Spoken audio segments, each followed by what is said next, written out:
murizigiye ko muzotsindira iri higanwa ry'igihugu byizigiye gose kandi muzobimenye ejo nta ngorane muziga ko mworonka amajwi angana gute hafi 60%. Pourcentage largement obtenu par le candidat du Frodébou, Melchior Ndadaye, qui est investi dans ses fonctions le 10 juillet 1993.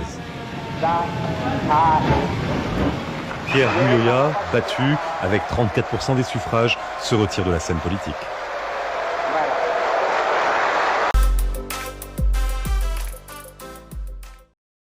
Mahoro semerera ngo ngira ndagufashe kwishura kuri imwe muri commentaire yanditswe n'abantu bakunze gushigikira ubutegetsi buhari ubu bakandika mu commentaire bavuga yuko ngo ndakera uwo muntu wari wishuye umenga bavuze yuko yavuze ngo no kuri Pierre Buyoya ntaco mwavuga ucuragerageza gusigura neza intwaro ya Buyoya ugereranije n'intwaro z'ubu rero jewe nagira nongera ico nongeyeko mfatiye ku kuntu intwaro ya Buyoya yahagiye igihe yagiriyeho abamushizeho contexte yariho contexte géopolitique mondiale byari bimeze gute Uburundi bwari bumeze gute ico gihe kugira ngo bashobore kukigereranya n'iki gihe c'ubu ni gute kugira ngo abantu gushika ubu babandanye bagereranya intwaro ya Buyoya n'intwaro novuga y'ubu mu gihe tuzi ko haheze imyaka 40 hagira yari imyaka 40 intwaro ya Buyoya igiyeho intwaro ya mbere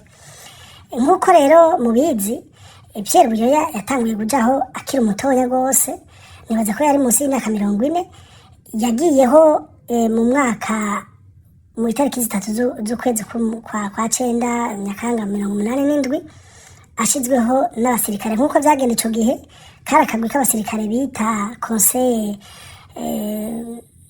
supérieur du salut national mwenga niko bayita hanyuma bari abasirikare bakuru bo muri leta majoro n'ahandi bakuru baje hamwe baravye ingene igihugu cari kimeze n'ingene inyungu z'abasirikare cyane zari zibangamiwe ico gihe ivyo bihe hanyuma bagashiraho amategeko yo gushiraho uwundi musoda ata maraso asesetse nico gituma intwari zageze zirakurikirana habaye amakudeta nta maraso yaseseka hari n'ababivuga bakavuga bati mbe kubera iki ho hata amaraso yaseseka ntibwari uburyo bwiza bwo kubisanya urumva mugabo karakanya akanywa ababo k'abasirikare bo hejuru urumva ntawo bivuga kuko ntiyari na demokrasi Pierre Buyoya rero yatwaye igihugu ata demokrasi iriho abantu bavyumve no kuvuga ngo nta migambwe n'ivyimviro byinshi byari byemewe mu gihugu no kuvuga ngo bategereze gukurikiza ivyimviro byari bihari no kuvuga ko Pierre Buyoya yari afite izo nguvu zo gushobora gushira ivyimviro vyiwe akavyimpoza abandi bantu ko bigenda kose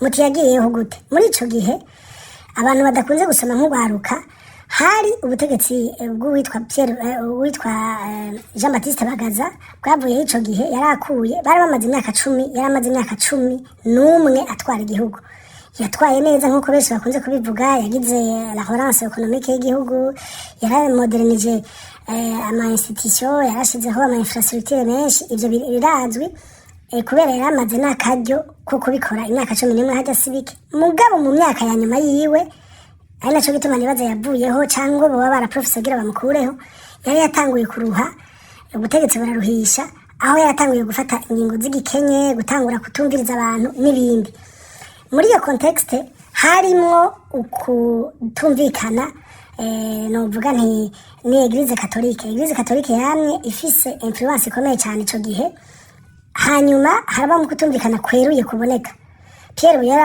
amaze kuza yaciye aza agerageza gusubizaho imigenderanire hagati ya Eglise Catholique yimwo ico gihe yarimwe abarundi ngira ngo bashika 80% canke barenga urabona ubuharaje ayandi mashengero menshi uko imyaka era niko amashengero evangelique n'ayandi mashengero y'abaporoti aza konkiransa novuga intwaro bambe plutôt abakatolika ico gihe rero katolika yari yiganje gose kandi byaraboneka ico gihe yaza Pierre Buyoya yaje ashobora kugira ibyo ashatse byose kubera muri ico gihe urumva nta bwirizwa shingiro ryamutegeka yuko ategereza kwinjiza izindi migambo canke ibindi vyimviro no kuvuga ngo yaje aza gushiraho ivyimviro by'abantu bamushizeho murumva byari bigoye ko ashobora kuja kubiri n'ivyimviro bw'akagwi k'abasirikare bashika nka 50 bagushizeho wewe dahere muri ico gihe Pierre Buyoya yajaho nta nubwo yari afise n'imyaka n'amapete menshi kurusha bari bahari hariyo abari abakoroneri mugabo yari major kandi yari akiri muto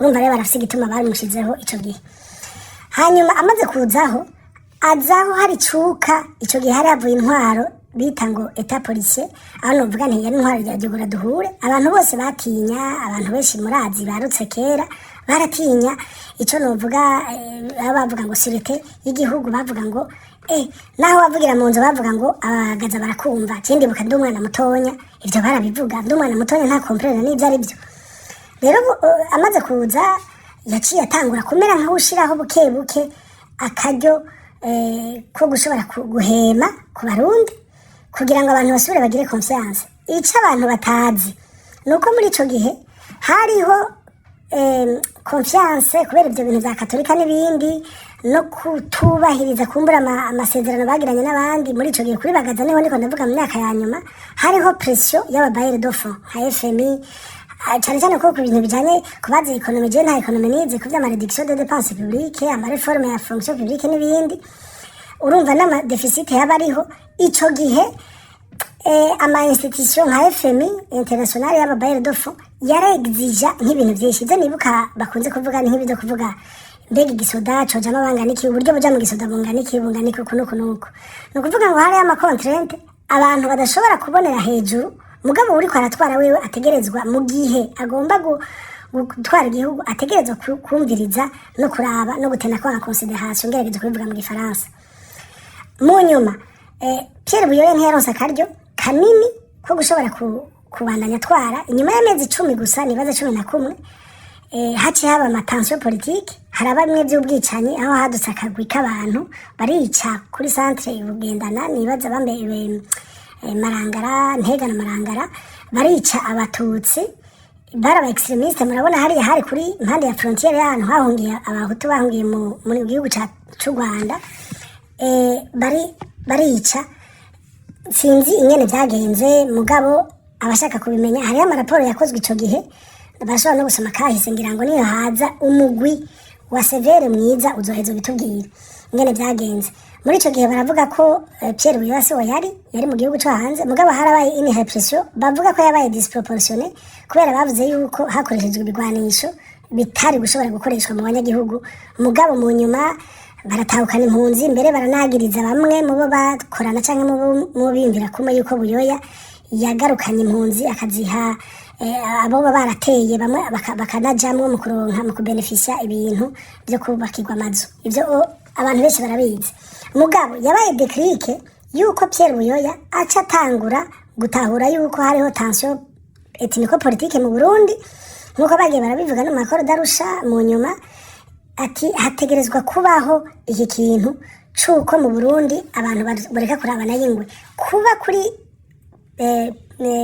Jean Baptiste Bagaza hatari amakonflit politique canke iki so kuvuga yuko abanyagihugu hariho nuvuga ko hariho une paix de cimetière le fait ko ibintu byadutse muri ayo mezi angahe abantu bakagomba gufata imipanga bakamara abandi nuko d'abord hariho iyo ideologie yoba yagiye kwigishwa hakaba hariho n'ikintu bavuga bati hashobora kuba hari akarenganyo kari karabaye karekare abantu ntibakavuge tugerageje kuraba murabona hatwara abantu bo mu mugambwe umwe iprona ariko baravuga yuko benshi bari mu bwoko bumwe ivyo ntabwo biharira ico gihe mbere yuko Pierre Buyoya yatwara wasanga egome n'ivyo barakora neza mugabo wasanga ari abantu batarepresenta abantu bo mu Barundi bose ubwoko bunini bwari bwitwa yuko donc burenganijwe mu gihugu cyose ibintu byari bizwe ntibaje mu mafonction akomakomeye urumva hari iyo tension ikomeye gose Pierre Buyoya rero amaze kuza komeye ari umuntu novuga très modéré abarundi kumbure ntibashoboye kumutahura kuri uwo mwanya kubera abarundi mu bisanzwe ugiye kubiraba turi société iri complexe no kuvuga ngo turi abantu bari mu bintu byo kuvuga yuko utegereza gufata kangu ushigikiye Buyoya rero yaje nibaza ari mu bantu batafise kanaho yitwa yuko bavuga yuko Pierre Buyoya yoba ari umuntu aje gutwara ku ntwara z'abatutsi nkuko vyamye niko vyumvikana mugabo ugiye kuraba muri agisimazi yo guhera 88 yaciye ico kintu akibiriza niho habaye déclic yo kugomba kuzana politique yo kuzana politique ya unité nationale yabaye acheve kuri charte de l'unité nationale muri 90 batoye amasezerano n'ubwo abarundi ivyo navyo bikaba vyatumye haba amelioration ico novuga ni kwiyamerera kwa conscience y'abapartenere international no kuzana imfashanyo mu nyuma.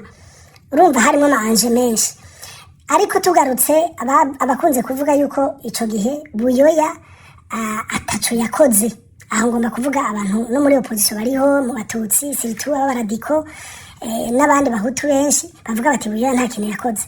Ubwa mbere bwobwo Buyoya muri iyo contexte yitwa ko igoye, hariko haraba ico kintu cyuko hariho pression ya FMI y'abapartenere international. Mambe Jean Baptiste Bagaza naho yakoze ibintu byiza byinshi kandi twese tuzi, yari umuntu w'umukozi, yarabeneficie ico gihe nta ma pression menshi ubwa mbere yariho, yarabeneficie ama politique d'ajustement structurel, arashobora gukora ibintu, araronka abapartenere badufasha kandi abikora neza. Nibaza yuko ivyo bintu atawo bikengera, atawo bigaya. Ariko ubwo nzi kuvuga ngo Pierre Buyoya ngo ntaco yakoze mu bijanye na economy, voilà, aho niho abantu benshi nibaza bashobora kugwa muri rusange ingene abantu bavuga bagafata cyane kubera kujya kuntu yaje avuga la politique y'umwe bw'abarundi ukamenga mu gihugu nta kintu cyasubiye gukorwa.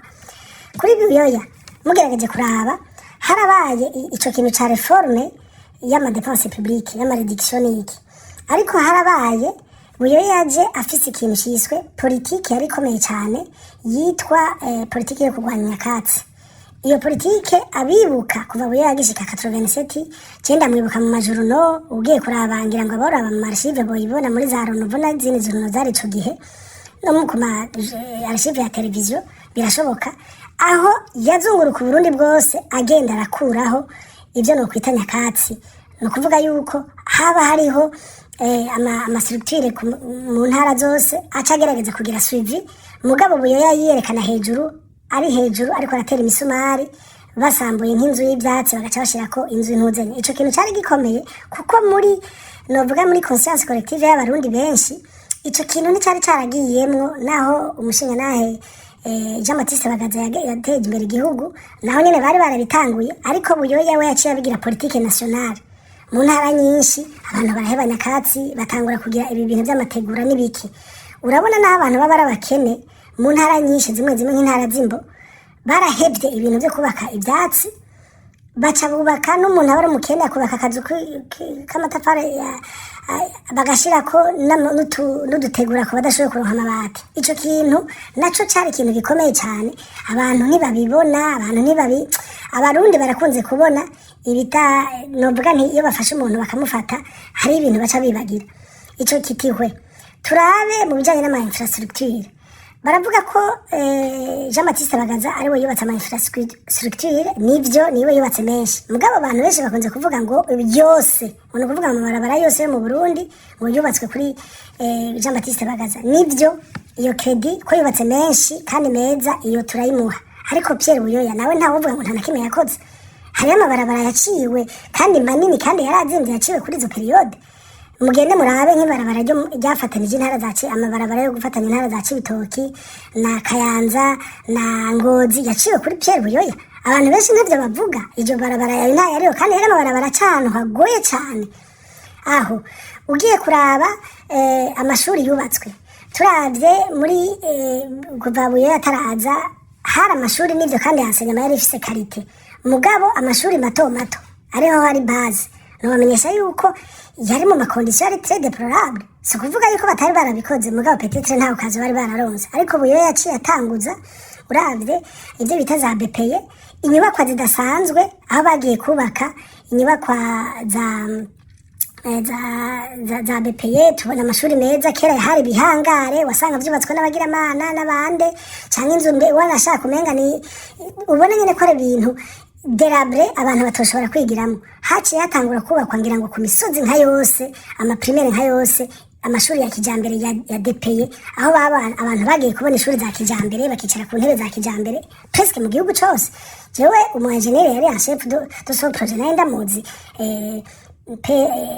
Sonam yarapfuye, mugabo barakoze ibintu byinshi tugiye no muri secondaire Pierre Buyoya yarubatse amashuri menshi ya segonderi.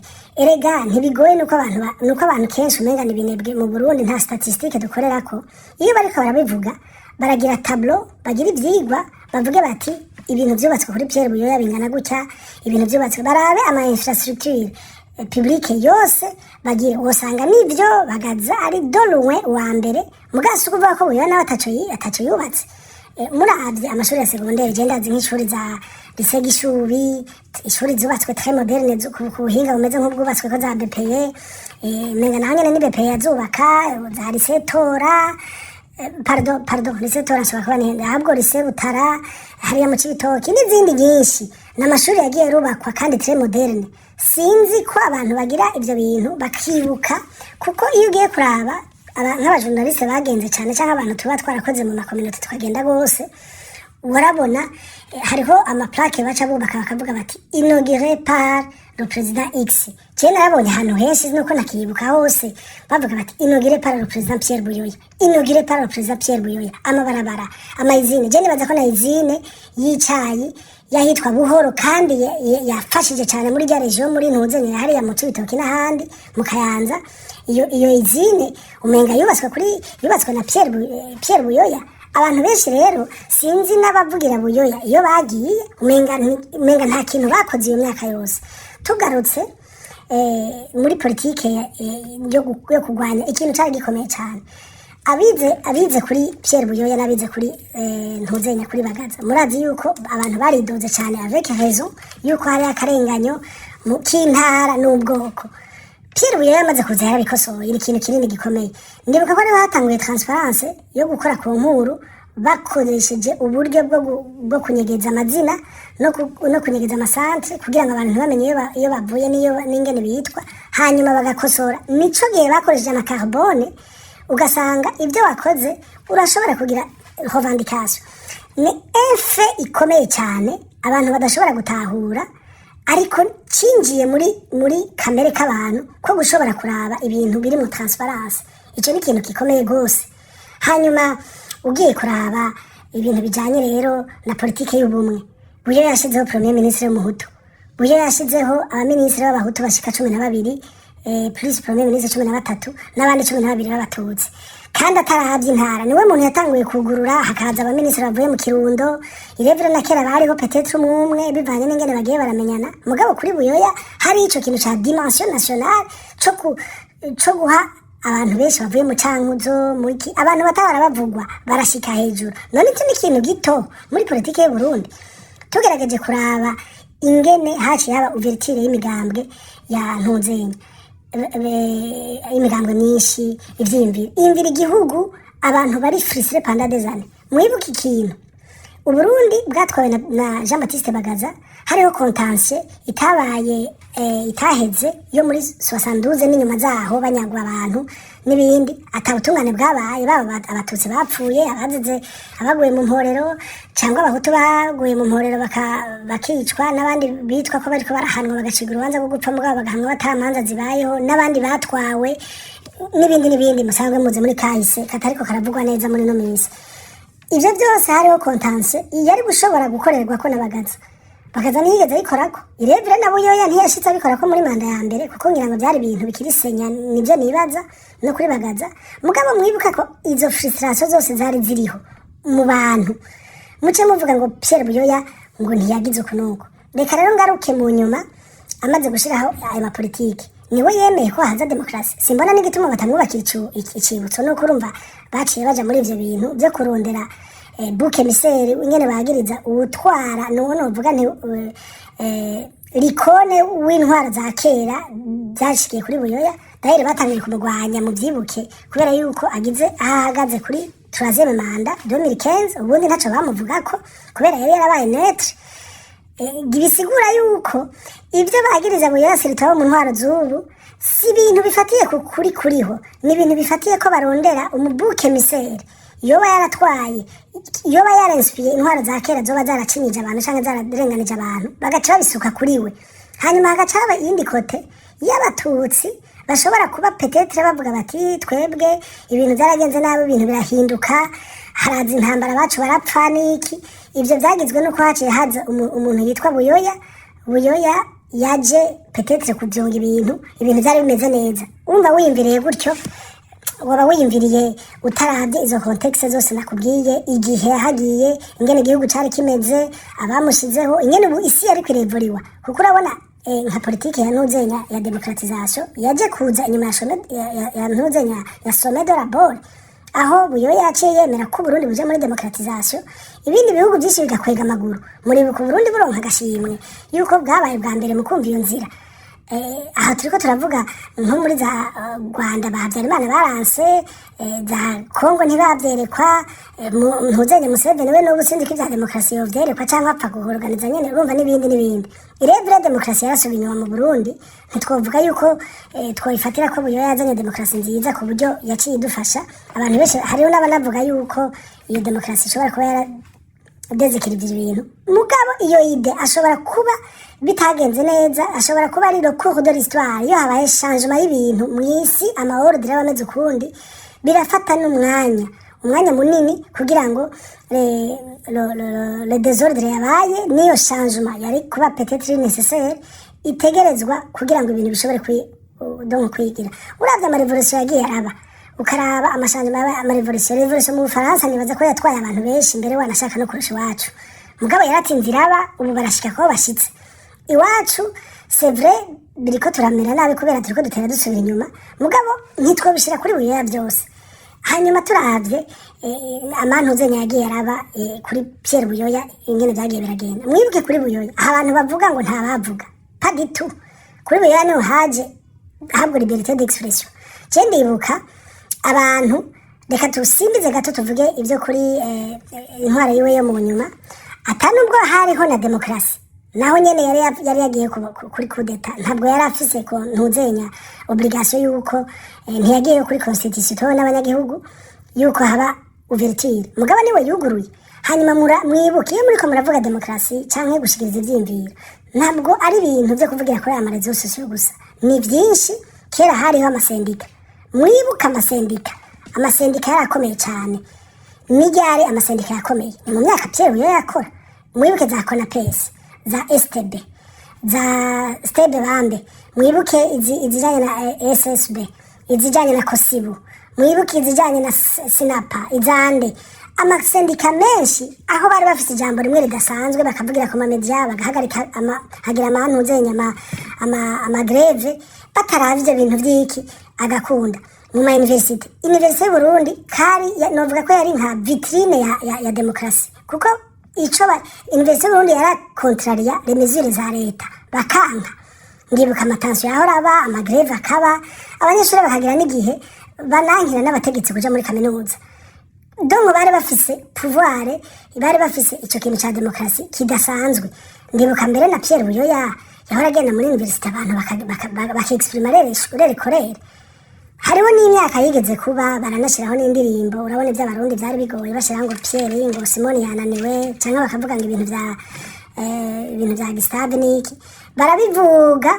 Ndibuka umuntu umwe niwe yigeze kumbwira ati bariko barabivuga Buyoya ariko ararengana kuri Gare du Nord, ubu umuntu yareye mu nzego zacunze umukuru w'igihugu, ngo hanyuma ngo abantu barashavura. Urabona abantu bose bama bafise ukuntu bagomba kunezereza abatware babo, baja gukubita abo bantu bariko bararirimba bavuza. Hanyuma Buyoya ngo arababwira ngo ivyo nibiki, ngo acabwira ngo bari muri protocole hafi yiwe, ngo babwira ati laisse les gens exprimer leur colère, ati nimureke gukubita abantu, kubuza abantu, ati buriya abantu ni byiza ko bashobora kuexprima amaide yabo. Je sinibuka umuntu Buyoya yoba yarapfunze ngo ni kubera peut-être agize abantu baba yarisha ngo ni kubera bavuze, ni kubera bagize greve, ntavyo nibuka.